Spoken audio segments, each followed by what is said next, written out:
గురుభ్యో నమః. శ్రీమాత్రే నమః.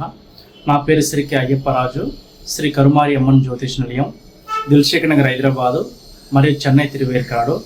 ఈరోజు మనం ముందుగా చెప్పబోయేది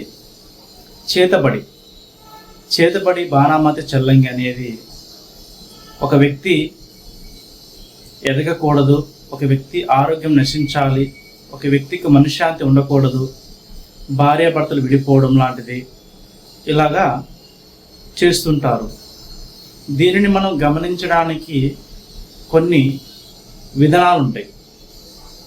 అంటే ఎలాగంటే కొన్ని మన మీద చేతపడి జరిగిందా లేదనేది పరిశీలన మనం చేసుకోవచ్చు.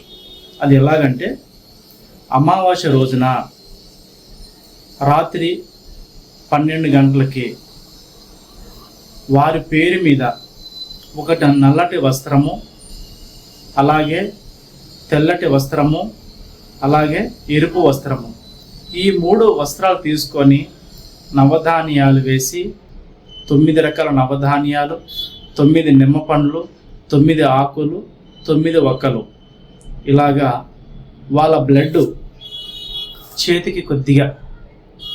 కొద్దిగా రక్తం తీసి 9 చుక్కలు వేసి, ఎవరికైతే అనుమానం ఉందో మా మీద చేతబడి చేశారు అని అనుకున్న వారు ఉంటారు కదా, వారు ఏం చేయాలంటే వాళ్ళకు సంబంధించిన నలుపు వస్త్రము, అలాగే ఎరుపు వస్త్రము, అలాగే నలుపు, ఎరుపు, తెలుపు, ఈ 3 వస్త్రాలు తీసుకొని నేను చెప్పిన ఐటమ్స్ అంతా ఆ వస్త్రంలో వేసి, తర్వాత 9 డ్రాప్స్ వేసి బ్లడ్ చుక్కలు, వాటిని తెల్లారేదాకా అలాగే ఉంచి నైట్ నిద్రించాలి.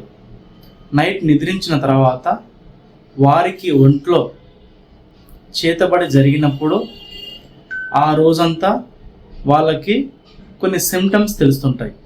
నిద్ర పట్టకపోవడము, లేకపోతే ఏదో పీడకలు రావడము, ఇలాంటి మేబీ వాళ్ళకి ఏదో ఒకటి జరిగినట్టుగా కొన్ని ప్రూఫ్స్ కనపడతాయి.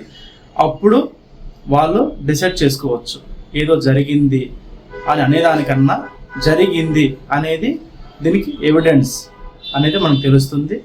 ప్రతి ఒక్కరు కూడా వారి చేతబడి ఉందా లేదనేది వారి గురించి